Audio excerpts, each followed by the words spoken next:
Tere ja aiandusrahvas ja mul tegelikult on väga meel, et ma saan üle hulga aja olla siin selle rahva juures, kus ma ise alustasin kunagi.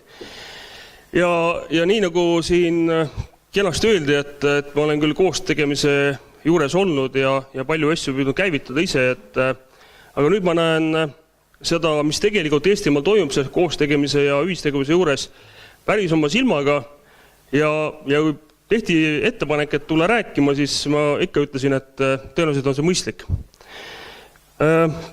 Millest ma tegelikult tahaksin rääkida, on see kogemus, mis on toimunud siis meie ühistegevuse pikaajalise programmi, siis teadmussiirde pikaajalise programmi vältel, millise kogemuse me saanud ja täpselt seda ma püüan ka siis teile edasi anda. Ehk siis mõned mõtted koostöös kitsaskohtadest ja ma ütleksin ka lahendustest, et ma ei tahaks kindlasti jääda ainult sellele, et ma ütlen, et probleemid on, vaid pigem rääkida ka lahendustest mõningal määral ja tulevikust, võib-olla ka siis aianduskontekstis.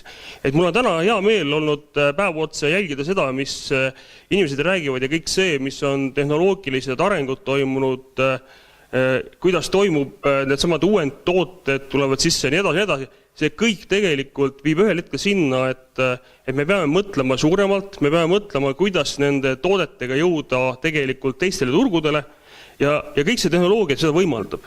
Ja nüüd ongi küsimus selles, et kuidas seda siis teha läbi koostöö näiteks.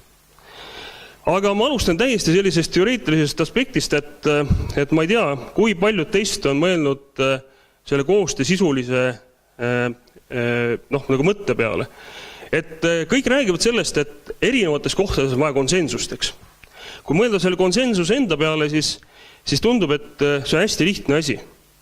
Ja kui me kuskil hääletame ja tegelikult anname oma hääle siis mingi otsuse juures, siis tegelikult me justkui hääletame, et me oleme üks meelel mingi otsuse osas.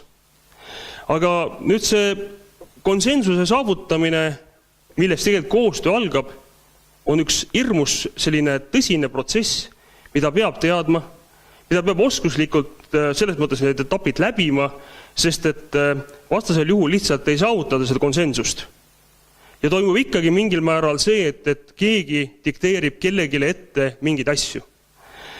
Ja võib-olla see on ka see põhjus, miks ma seda näitan, et täna, kui me teeme erinevaid otsuseid, kas juhtimise juures, kas siis koostöö juures, kus on vaja leida nii-öelda kokkulepped, siis tihtipeale me pigem hääletame, aga me tegelikult väga hästi läbi mõtle, et kas on siis konsensuslik ja kas see viib ka lõpuks meid siis koostööni ka majanduslikus mõttes, kus tulevad raskused. Ehk siis konsensuse puhul on vaja teha selliseid tõsiseid jõupingutusi ja tegelikult tuleb pöörata tähelepanu kõikidele põhjendatud muredele.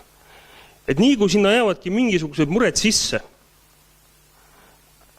ehk selle üksmeele leidmise juurde, nii tekivad probleemid teil edasises tegevuses.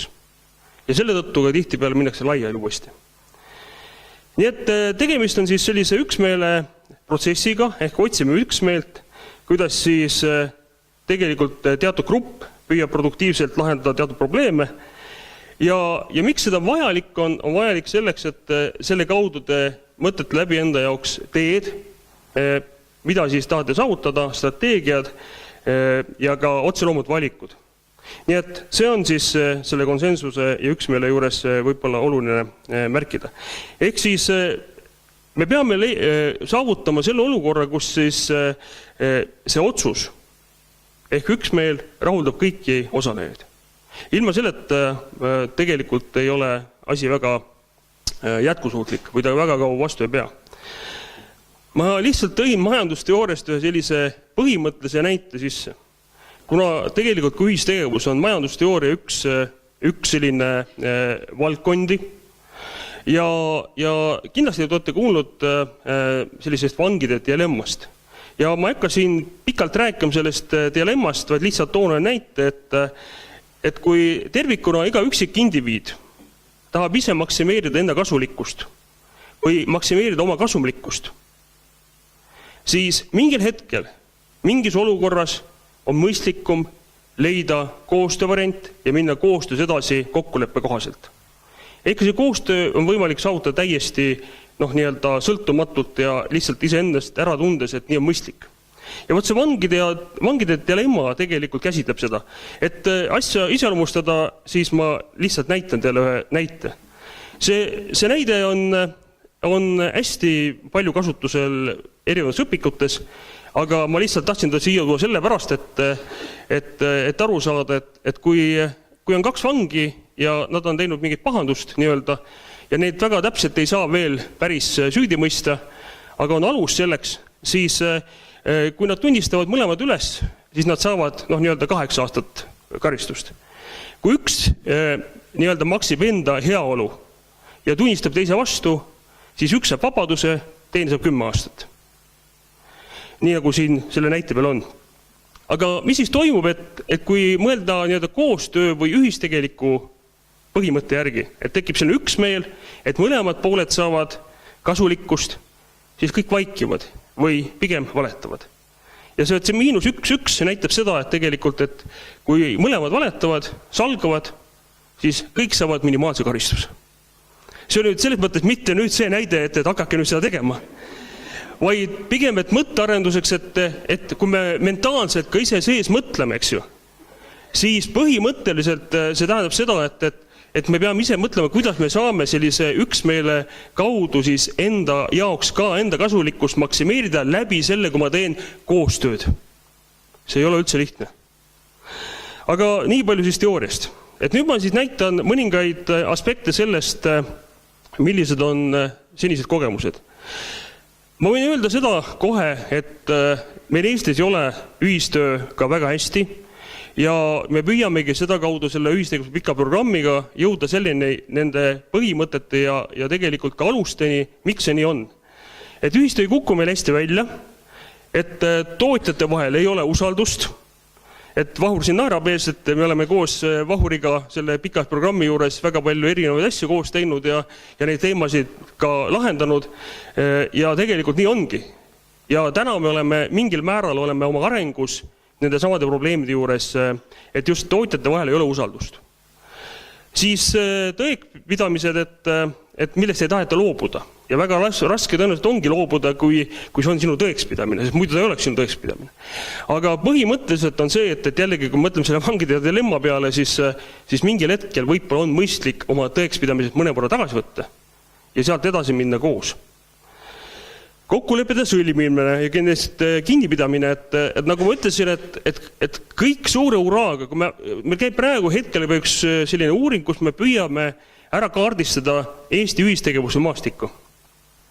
Kui palju meil tegelikult on ühistegevust majanduslikus mõttes, neid tulundusühistuid, kes peaksid nii-öelda käivet tekitama, et siis sealt oma liikmetele raha juurde tekitada, siis me näeme seda, et tegelikult neid väga palju ikkagi ei ole. Ja miks see nii on? Ongi see, et kokkulepped ei ole pidanud ja nendest ei peeta kinni ka suusõnalistest kokkulepetest ja põhimõtetest ei peeta kinni. Ja võt, me püüame jõuda selleni, miks see nii on. Või siis on see, et inimesed lihtsalt kadedad, ei taheta koos teha. Et mis iganes seal põhjused jälle on, kas see tuleneb, see on tõsine uurimus, et kas see tuleneb meie Eesti inimese sellisest isiksusest ja geneetilisest potentsiaalist, eks ju, kuskilt poolt, aga kuskil mingisugune selline teema on, mida tasuks tõsiselt uurida. Jõus vastasseis ja tegelikult, et need on need sellised vaated, mida me oleme selle aasta jooksul siis püüdnud erinevate pooltega ära markeerida. Ja kehtima peaks põhimõte, et ma ei tee teisele halba ja kahju. Ja vaat seda jällegi aitab mul kogu aeg meeles pidada hea sõber Vahur, kes kogu aeg ütleb, et me peame tegema asju niimoodi, et me ei tee teisele halba. Et kui ma ei taha koostööd teha, ära vähemalt tee teisele halba. Nii lihtne ongi. Ja see on väga suure sisuga asi. Tänased kogemused on siis see, et ikkagi domineerib mina pigem ja mitte meie. Ja võt selle meieni jõudmine tegelikult tuleneb sellest jällegi, et meil ei ole head kogemust. Ja ma loodan siiralt, et ehk tulevad sellised uued algatused ja ma näen mõningaid uusi algatusi ka läbi meie projekti, kus selline ka majanduslik ühistegevus võiks olla väga tulemuslik ja ka majanduslik ja jätkusuutlik. Nii et ma loodan, et meil tekib häid kogemusi, aga hetkel tegelikult on probleem, et neid väga veel ei ole. Siis me loome endale ise vaenlase kuju. See tähendab seda, et tegelikult me mõtleme välja selle vaenlase ja siis püüame võidelda sellega. Ja võib-olla tegelikult ei ole mitte küsimus selles, et äkki on vaja lihtsalt midagi teistmoodi ümber mõtestada või mõelda, et kus on selle teise inimese ka hea pool, mida saaks kasutada selleks, et koostöös edasi minna. Nüüd ma tõin siia mõningad mõtted, mis on seotud konkreetsete praktikutega. Meie tänased ühistegevusega seotud inimesed. Ja tegelikult need, keda me intervjueerisime ja kellega me oleme rääkinud, meil on erinevad tegevused selles ühistegevuse pikas programmis. Ja üks selline mõte, et ükski ühiskond saa läbi ilma koostöö ühistegevuseta. Et seda ütlevad ettevõtjad. Ja kui minna tegelikult edasi, et kas see siis, et kuidas me sealt nagu ei saa siis sõnadest edasi tegudeni, siis tulevad välja teatud probleemid, mida tõenäoliselt ongi vaja hakata ühe kaupa lahendama ja tegelikult, mis meil probleem on, et meil ei ole niisugust head kompetentsi, kuidas need probleeme lahendada.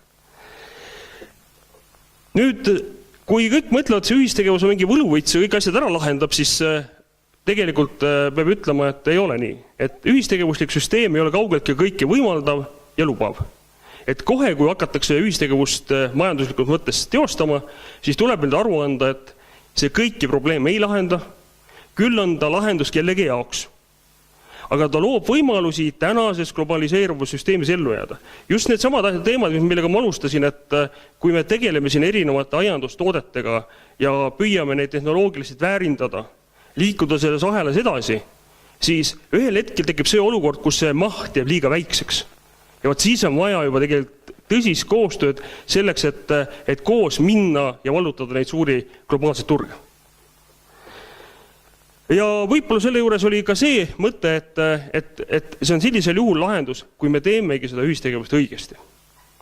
Ja mis see õigesti või valesti tähendab, et me peaksime jõudma selleni, et meil sõna ja teo puhul oleks selline samasus, et ei oleks sõna ja teo puhul vastuolu. Et räägime ühte, aga teeme teisteks. Et täna ütlen küll, et ma teen selle Jaaniga koostööd ja mõtleme koos asju läbi, aga homme ma ei tee seda sellepärast, et no mis iganes, et Jaan võttis informatsiooni ja läks ja kasutas seda kuidagi kurjasti ära. Järelikult me oleme seal midagi valesti teinud. Ja siit tekibki see moment, et oleks aus olla teine vastu aus. Ja kui te nüüd mõtlete enda kogemuse peale, siis tõenäoliselt teil on hulk neid võimalusi võtta varnast, et see on probleem olnud ja see sama ausus üksteise vastu ja aus olemine on selline teema. Näeme pooltõdesid ja mis veel, et kui me hakkame ühistegevuse mõtet rääkima, siis Ülo Vooglaid on öelnud ühel meie kokkusaamise seda, et töö ja juhtimise tervikut ei teki. Et mis see nagu tähendab eesti keeles, see tähendab seda, et me ei pea nagu ühistegevust tegema ainult sellepärast, et saada tööd sealt kaudu, vaid me peame saama sealt ka muud rahulolu tegelikult. Ja otse loomulikult elamise jaoks on ju raha vaja, eks. Aga ühistegevus suurem mõte on see, et kui ma sinna panustan, siis on mul ka sellised suuremad eesmärgid, mida ma tahan sellega saavutada, sest ühistegevus tähendab väga suurt panustamist. Nii rahalist panustamist, kui oma aja panustamist, kui ka seda, et tegelikult leida kokkuleppeid nende erinevate edasiste tegevuste jaoks. Konkurents on viinud suusad risti ja nii edasi neid mõtteid, mida siit on välja tuua, on väga mitmeid. Kindlasti üks probleem, et meenutatakse seda, mis on olnud halvasti. Ja ei taheta kuidagi aru saada, et võib-olla see koht ja ruum on muidugi muutunud, et täna ma olen äkki teistmoodi. Äkki ma olen ka midagi ma olen ka õppinud, ma olen muutunud ise, ma suudan mõelda teistmoodi. Ja vaat sellest vanast ei taheta nagu ka lahti lasta ja selle taga on ka see, et me ei liigu kuidagi edasi. Lahendused, et nagu ma ütlesin, lahendus on see, et me peame ise ennast muutma. Vaata peeglisse ja mõtle, et kuidas seda siis teha.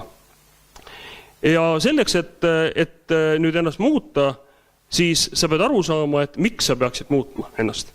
Et tuleb kaasata mõttekaaslasi, eks ju, ja eelkõige just selliseid inimesi, kes samu väärtusi kannavad. Sest et kui need samu väärtusi kandvaid inimesi ei ole, siis võid jääda üksi. Ja otse loomulikult sa pead ikkagi aru saama, et miks siis tegelikult sama mõttekaaslastega midagi reaalselt tegema hakata. Tuleb lahti seda pelgustest ja kartlikkusest, umbusk peab ära kaduma ja tegelikult võib-olla see on ka üks koht, et kui rääkida erinevates arengustrateegiates, siis et kogu aeg kardetakse ebaõnnestuda, kardetakse riskida, mis on täiesti nagu aru saadav. Teistpidi, kui me ainult kardame ja ei riski, siis meil mitte midagi majandus edasi ei lähe. Nii ongi. Üksi tehnoloogia ei arene, kui me ainult teeme laboris valmis asja ja me ei kasuta seda. Nii et samamoodi ka selle ühistegevusega. Ehk siis tegelikult me peab tekkima usk, et ma saan hakkama ja tegelikult me teeme asju koos. Ja nüüd see mõte selle lahenduse juures on see, et me peame nägema pikemat perspektiivi. Et võib-olla me täna oleme liiga kinni selles, et täna ma saan hakkama. Mul on oma turg, mul on oma toode, mul on oma tarbija. Aga kui olukord muutub, kui muutuvad maksuseadused, me oleme näinud seda, kui käibemaks Lätis muutub või muutus, või oleme näinud ka neid teisi riiki, kui toimuvad käibemaksu muutused, eks, et milline meie konkurentsipositsioon siis saab olema turul. Ja võt siis on küsimus selles, et tegelikult meil on vaja mahtu ja meil on vaja head toodet, et koos minna hoopis teistele turgudele.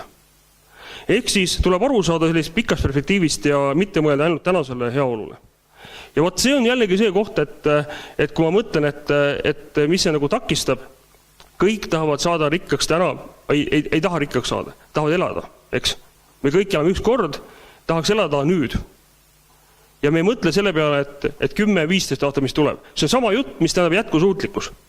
Et mõtleme keskkonna peale nii edasi, on ju. Olgem ausad, eks ju. Tegelikult me mõtleme küll, et alateadvused, et on oluline, et me säilitaks oma keskkonna nii edasi, aga pigem ma mõtlen ikkagi, mul on täna vaja seda raha. Ja ma ei vali vahepeal vahenditeks. Nii et selle mõttelaadi muutmine on väga suur väljakutse. Et mida tuleb teha veel siis, et tuleb luua eeldused õnnestumiseks ja jällegi need on Ülo-Vooglaiu mõtted siin, mis mulle meeldivad, et peame välja selgitama tegurid. Ja nii ongi, et kui me teeme ka erinevaid arengukavasid ja mõtleme koos neid asju, siis me alustamegi etapiviisilt, liigume läbi, et millised on need tegurid, mis võimaldavad, mis tagavad selle, et meil kõigil on võimalik õnnestuda. Mitte ainult mina ei õnnestu, vaid ka teistel on võimalik õnnestuda. Siis teine teema on see, et kui ma tahan, et sellest ühistegevusest reaalselt tekiks mingit kasu, siis ma pean muutuma efektiivseks. Ma pean ka seal läbi mõtlema selle süsteemi, et kuidas see süsteem on efektiivne, sest muidu sa ei suuda konkureerida.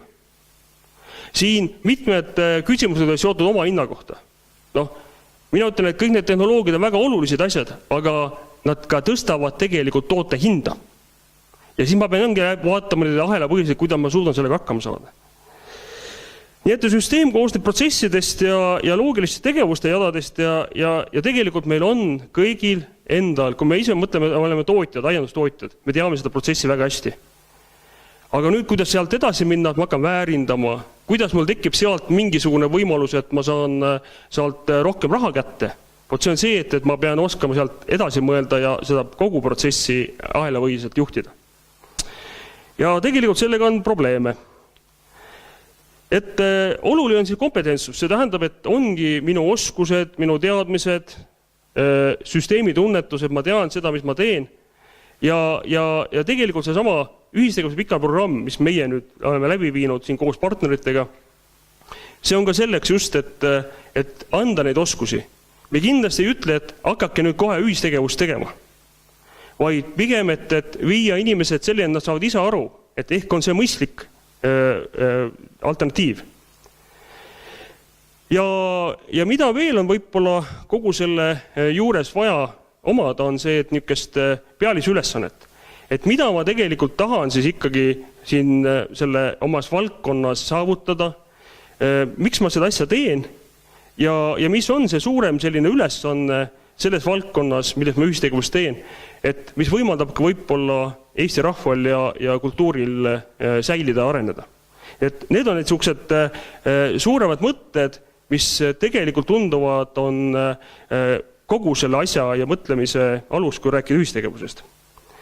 Väärikus ei käitu alatult, pühendumus, keskendumine ja selle pühendumise juures veel, et kui me oleme vaatanud nüüd neid erinevaid tegevusi jällegi oma programmis, siis me näeme, et see pühendumus on tõsine teema. Meil peab olema aega, me peame leidma aega selleks, et teiste inimestega läbi rääkida, mõelda läbi oma mõtted, et jõuda sealt edasi kõiki pooli rahuldava konsensuseni ja sealt omakorda jõuda otsusteni, strateegiateni selleks, et teha neid asju. Ja see on keskendumine, see on loobumine, sa pead loobuma sellest, mis sind takistab. Ja see ei ole lihtne. Ja veel mõningad mõtted selle koostöö kohta, mis ma siin olen välja toonud, et tuleksid leida tegevused, mis on otstarbekad, veenduda, et iga tegur, mis seda ühistegevust võimaldab edasi viia, on vajalik. Tuleb luua selline süsteem, et millega ma tahan lõpuks siis edasi minna. Et kõigil osalistel ei tohi tekkida sellist tunnet, et nad on kuidagi võõrdunud sellest protsessist, et algul küll kaasati, aga pärast enam ei kaasatud, pärast ei küsitud ka enam mitte midagi, tekkiski võõrandumine ja tegelikult asjad ei läinud käima. Ja ühistegevuse juures on hästi oluline veel see, et me annaksime inimestele tunde, et nad vastutavad nende asjade eest, mis nad otsustavad. Ehk siis nad peavad olema kaasatud aktiivselt, sest siis tekib neil võimalus ka vastutamiseks. Nad peavad olema kaasatud otsustamisse, sest ainult siis nad saavad aru, mis toimub. Vaja on olla informeeritud, et kogu selle ühistegevuse juures on hästi oluline kommunikatsioon, informeeritus, ei tohi olla sellist olukorda, et nemad jälle teevad seal midagi. Nii kui see tekib, nii tegelikult võib selle asja maha kanda. Kindlasti, kui sa tahad otsustada, siis peab olema õigusi ja otsustamisel ongi tegelikult üks mõte veel, et tegelikult otsustamise juures on vajalik selline, et ma saan alternatiive võrrelda ja selle põhjal otsustada. Et nii on. Ma pigem läheks siit korraks, et jutt on pikk, aga mõte on selles, et peame sõnastama probleemid enda jaoks. Peaks olema mahtu piisavalt kindlasti selleks, et olla efektiivne. Peab otsima võimalusi, kuidas liikuda kokkuleppe suunas. Tuleb takistused ületada. Ehk siis ma olengi toonud välja need küsimärkidega need kohad, et just millised takistused, millised tegurid, milline läbirääkimisjõud, et ühistegevust alati räägitakse kui läbirääkimisjõudu. Et läbi ühistut on võimalik saada siis võimekust, et sa saad paremad hinnad nii sisendite mõttes kui väljundi mõttes. Jah, see on nii, kui seda jällegi õieti kasutada. Hoida kontrolli toorme üle, liikmete usaldus, et ühesõnaga kõik need asjad pärast te saate vaadata, mis siin kirjas on. Ja üks teema veel, mis on seotud siis ühistegevuse, on sõida tuules. Ehk siis mitmed ühistegevuse liikmed, kes on, ütleme, nad on organisatsioonis, nad saavad informatsiooni, nad ei ole liikmed, nad võtavad see informatsiooni ja lähevad mujale, kasutavad informatsiooni kurjast ära. Vot need on need, kes on need free riderid või vabalt liikujad ja tegelikult nad ei too alati organisatsioonile kasu. Et küsimus on, kuidas neid kaasata paremini siis organisatsiooni tegevusse ja kuidas neid kaasata just nimelt koostööle.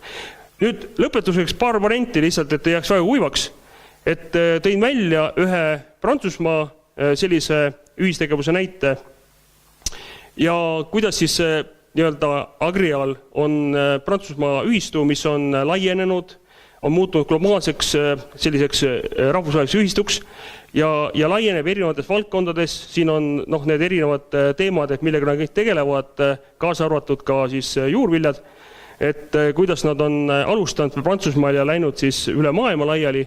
Et see oli üks niisugune näide, et ühistegevus kindlasti on mõte. Ja teine näide oli see, mis ma tahtsin öelda, et ühistegevus tõenäoliselt ei ole mitte selleks, et lihtsalt nagu käia koos, vaid majanduslik eesmärk. Ja majanduslik eesmärk on see, et ma pean muutuma väärtusahela oma jaoks.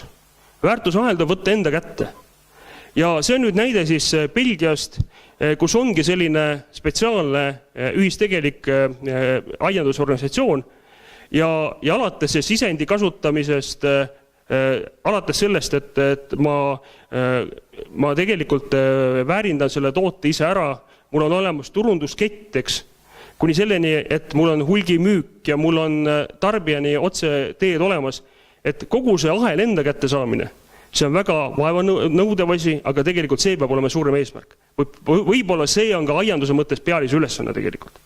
Ja siin on kõrval näha siis need numbrid, et kuidas see organisatsioon on siis aastast 2011 kuni aastani 2015 on arenenud ja on näha, et tegelikult see ühistegelik organisatsioon on laienenud, nende käibed on kasvanud ja ju siis läbi selle ahela hoidmise, ahela tunnetuse on ka jõutud siis oma arenguni.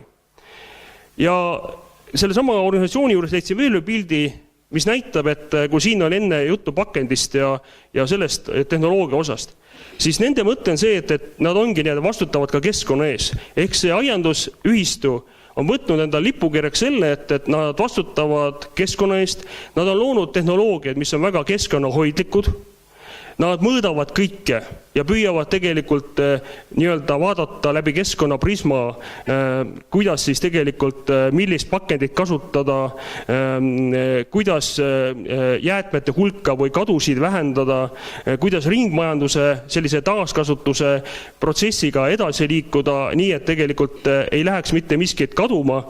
Nii et need on kõik need väljakutsed, kaasa arvatud energiakasutus, eks ju, milliseid energiaid me kasutame oma süsteemis sees, oma ühistus sees, need on kõik seotud pealisülesandega.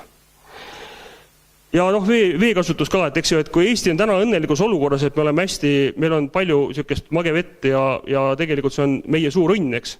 Et aga tegelikult jällegi teistpidi mõelda, et võib-olla me saaksime ka siin kuidagi paremini pildile saada, kui kasutame vett paremini. Ja lõpetuseks tahangi võtta kokku niimoodi, et siin on ausalt tahet vaja, püsivust, sellist üksmeelt ja tegelikult mina küll arvan, et selline vorm võiks olla majandusühistegevus kindlasti, aga me peame seda tegema targalt ja meil peab olema hästi selged eesmärgid, et ei ole mõtet iseennast petta. Aitäh!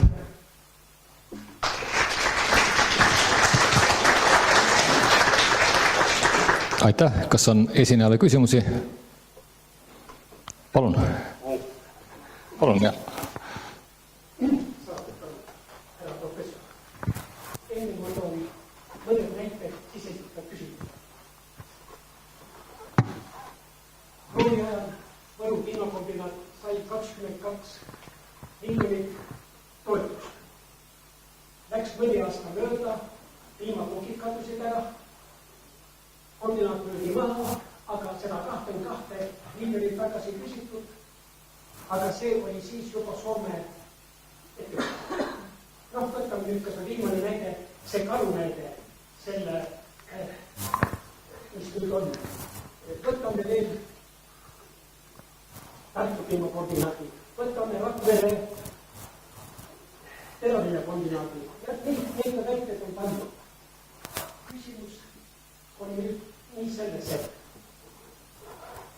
kas olete lõpuni aru saanud, mis poole suundub üldse nagu Eesti siukene ettevõtete toimetamine? Räägime küll sellest ühistulisest asjast, aga tegelikult näidab niimoodi, et meil on nüüd sellest arusaamisest päris kaugel. Ja härra Voogmaidi, te tsiteerite mitu korda. Teile on asju Murutav. Murutav oli EBA, Voogmaid on, ma ei tea, kas ta on ülikooli või on ta Tallinna oma. Sotsiaalteadus, kui sellist kõrgemas õppeasutuses enam ei õpetata. Meie õpetame. Siis te olete hakanud kõik õpetama. Aga mul oli paar aastat tagasi oli Murutav päris ütles, et näed, ma oleksin võimeline veel õpetama, aga mul öeldi akasu. Nii et mul küsimus juba oli selline, et inimene, kuidas peab sellest asjast aru saama, nad räägivad kõigepealt keele seda ühistu. Aga seal samus on niimoodi, et tehakse, kolleeg leiab oma paraja tasele, siis siis müüakse maha. Aga enne maha müümist, siis tehakse saneerimine, siis tehakse niimoodi, et viime hästi palju neid aktsiaid, viime selle väikese maamajad, kes on suuremad, Soomaa seisab topelt. No, midagi on siin väga viitu. Ja ma olen täitsa nõus sellega, et see kõik ongi see kogemus, mille pärast me nagu valu tunnetamegi, et tegelikult meil ei ole head kogemust, eks ju. Aga kui me vaatame maailma, siis paraku on niimoodi, et me peame sellega arvestama, et Eesti väiksust arvestades me jääme liiga väikseks ja meil ei ole nii palju tarbijaid ja maksujõulisust, ehk meie võti on see, et me peame jõudma ekspordini ka paraku. Ja vaat seal on võimalus teha koostööd erinevate, nii väiksemate kui suuremate vahel. Ja niisuguse katusorganisatsiooni, katusühistud tõenäoliselt on tuleviku teema, mida näitab ka maailma kogemus.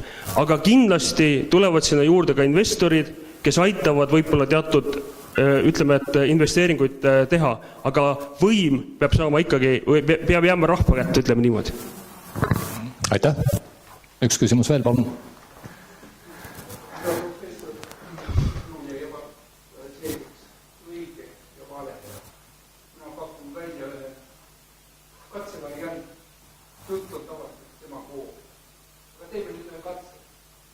Minu vastu toimub on lahendatud üks valus küsimus Marja Lahti oksus. Kerti, või täna ma kuulsin inimest sporta nähed. Ja on mul kui küsimus, et tuleb lahendada. Ma pakun talle koostööd. Tule ei õppi minu käest ja pakun mulle midagi. Aasta pärast kontrollin, et kuidas oli tule. Et ma võtan kontaktid pärast ja siis vaatame, kas läheb käima või läheb. Aitäh. Nii, üks küsimus veel, kui annete. Kui ole, siis võib-olla lõpetaks ühe veel korra tsiteeritud Vooglaidi sellega fraasiga, mis tegelikult sobib igaks elujuhtumiks, et suhtlemine on kurja juure.